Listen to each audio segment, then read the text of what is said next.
من الحاجات الغريبة اللي حصلت واللي عقلك مش ممكن يصدقها هي واقعة حصلت سنة 2013 لما مجموعة من رجالة الشرطة اللي في استراليا كانوا بيمروا في منطقة معينة، بس المنطقة دي كانت بتتميز بإنها بعيدة عن المدينة أو متطرفة شوية، فلاحظوا بالصدفة إن في هناك عدد من المخيمات، ولما قربوا من المخيمات اتفاجئوا بإن في هناك عيلة عايشة في المخيمات دي، الأغرب بقى إن العيلة دي ما كانش عندهم مية صالحة للاستخدام ولا حتى حمامات، كانوا عايشين حرفيا في القذارة وحياتهم من الصعب إنك تتخيلها، لدرجة إن رجالة الشرطة لما اكتشفوا المكان ما قدروش يقربوا هناك من الريحة ومن الاشمئزاز من المكان. العيلة هنا كانت بتتكون من 40 فرد، 3 أجيال مختلفة، أجداد وأبناء وأحفاد. كل ده بالنسبة لك ممكن يكون شيء طبيعي، ولكن اللي مش طبيعي هو اللي جاي. العيلة دي كلها أصلا طالعة من شخصين بس اللي هم الجد والجدة، واللي اسمهم تيم وجون كولت. المفاجأة المرعبة بقى إن الجد والجدة في الأساس كانوا إخوات. البداية بقى كانت إن الجد والجدة زي ما قلنا مارسوا مع بعض علاقة زنا محارم.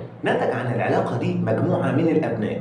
الكارثة الأكبر إن الأبناء دول كانوا بيمارسوا مع بعض نفس الجريمة، وهنا نتج مجموعة تانية من الأبناء. العلاقة هنا ما كانتش بين الإخوات بس، الموضوع كان مريب لدرجة إن كان في هنا أبناء ممكن يتم إنجابهم عن طريق إن في علاقة حصلت ما بين الأم والابن، أو ما بين الأب والبنت، أو ما بين راجل وست اللي هم إخوات. الأطفال اللي كانوا موجودين في العيلة كان عددهم 12 من أصل ال 40، كان منظرهم مشوه وملامحهم غريبة جدا، وكان عندهم مشاكل طبية متفاوتة من شخص للتاني، زي انعدام السمع والنظر وعدم النطق، اعوجاج في الحركه. مشاكلهم دي للاسف ما كانتش بس مشاكل جسديه، البعض منهم اكيد كان بيعاني من بعض المشاكل العقليه. لما الشرطه عثرت عليهم هنا ما قدرتش تعرف ايه السبب ورا التشوه ده، وده لانهم ما قالوش اي حاجه عن اللي بيحصل في البيت. ابتدت العيله هنا يحصل لها انفتاح شويه في العالم اللي حواليها، لدرجه انهم بعتوا لهم مدرس يعلم بنات، وهو المدرس قاعد هناك وبيعلم بنت من بناتهم. هنا بالصدفه بنت بتقول لاختها ان هي حامل، بس للاسف هي مش عارفه اللي في بطنها ده يبقى ابن انهي واحد من اخواتها. وهنا كانت الكارثه. علماء الاجنه هنا لما عملوا للعيله تحليل DNA اكتشفوا ان العيله دي كلها اتولدت من اخ واخت، او ام وابن، او اب وبنت. من هنا ما ينفعش نختم الموضوع قبل ما نعرف ايه الحكمه